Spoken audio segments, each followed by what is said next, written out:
আপনারা কি জানেন, ভারতীয় সঙ্গীতের এক কিংবদন্তি, যিনি হাজার হাজার গান গেয়ে আজও কোটি মানুষের হৃদয়ে অনন্য, তিনি হলেন আমাদের সবার প্রিয় শিল্পী আশা ভোসলে।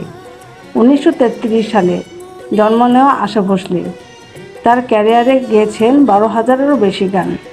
তিনি বাংলা, মারাঠি সহ বহু ভাষায় তার কণ্ঠ ছড়িয়ে পড়েছে বিশ্বজুড়ে। তার গান মানে এক অন্যরকম জাদু, কখনো রোমান্টিক, কখনো ফাস্ট বিট, আবার কখনো গভীর অনুভূতির ছোঁয়া।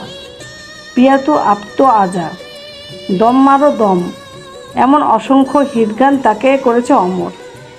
বয়স শুধু একটি সংখ্যা মাত্র, প্রতিভা আর পরিশ্রম থাকলে মানুষ কখনো থামে না। আশা ভোসলে তার জীবন্ত প্রমাণ।